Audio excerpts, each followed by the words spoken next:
तो पाकिस्तानी आर्मी द्वारा इनका एक इंडिजिनस टैंक अनवील किया गया है, जिसे ये हैदर मेन बैटल टैंक कह रहे हैं।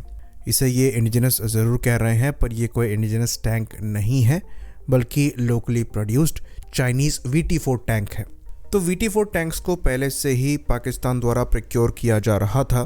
करीबन 300 के अप्रॉक्स पाकिस्तानी आर्मी ने इन टैंक्स को ऑर्डर किया था, जो इनको डिलीवर किए जा रहे हैं। और अब ये हैदर टैंक अनवील किया गया है 6 मार्च को, जो कि इनकी हैवी इंडस्ट्रीज टक्सिला द्वारा बनाए जा रहे हैं।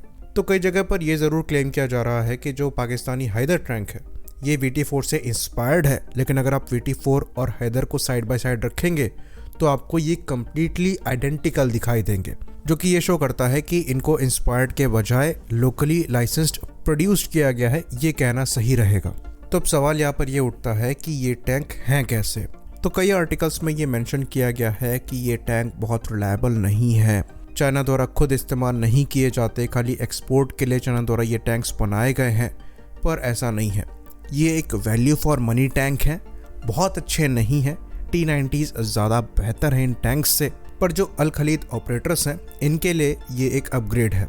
और काफ़ी हद तक ये भी कहा जाता है कि VT4 को बनाने के लिए अल खलीद को एज अ बेसिस भी इस्तेमाल किया गया था। अब ये कितना सही है इसका प्रूफ हमारे पास नहीं है। तो पाकिस्तान द्वारा ट्रेडिशनली रिलाय किया जाता है T-84 ऑपलॉट से। ये टैंक्स पाकिस्तान को यूक्रेन से मिले हैं, काफ़ी कैपेबल टैंक्स हैं। तो जो VT4 और हैदर टैंक पाकिस्तान द्वारा इस्तेमाल किए जाएंगे, इनकी जो 125 मिलीमीटर कैनन है, इससे ये अपने T-84 के एमिनेशन को यूज़ कर सकते हैं।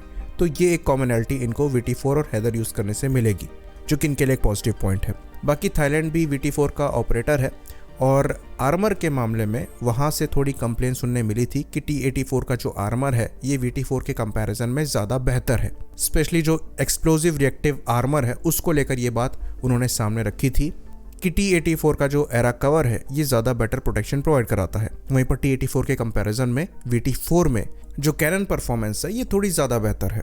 तो जो नॉर्मल कंपोजिट आर्मर प्रोटेक्शन है ये 500 mm तक की बताई जाती है, और एरा प्रोटेक्शन के साथ ये 700 से 800 mm तक चली जाती है।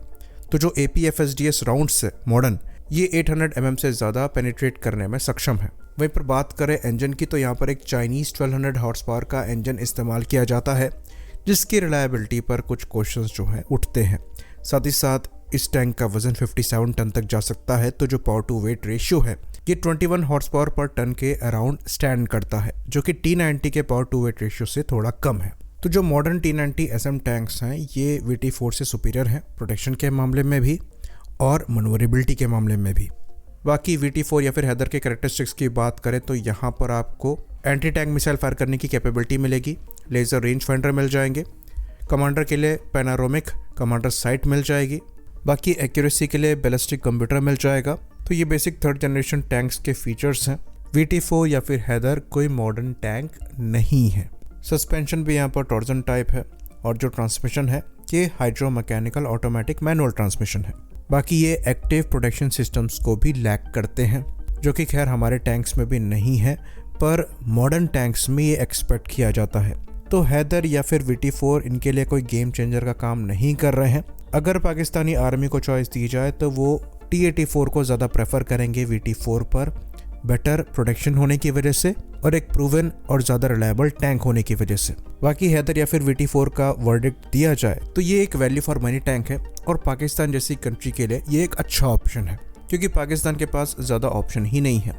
रशिया यूक्रेन की वॉर के बाद से एडिशनल T-84 लेने के बारे में विचार भी नहीं किया जा सकता।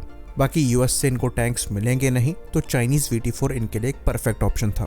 बाकी एक और इम्पॉर्टेंट चीज़ हम यहाँ पर मेंशन करना चाहते हैं कि ये जो VT4 या फिर हैदर टैंक है ये 3 के क्रू को यूज़ करता है, और यहाँ पर जो ऑटो लोडर यूज़ किया जाता है ये काफ़ी हद तक T-72 टैंक में इस्तेमाल होने वाले ऑटो लोडर की कॉपी मालूम होता है। और जो इश्यूज़ रशियन टैंक्स के साथ है कि जो ऑनबोर्ड एमिनेशन है ये एक्सपोज रहती हैं, जिसकी वजह से अगर टरेट हिट होता है तो पूरा का पूरा टरेट और जो अंदर क्रू है ये कुक हो जाते हैं।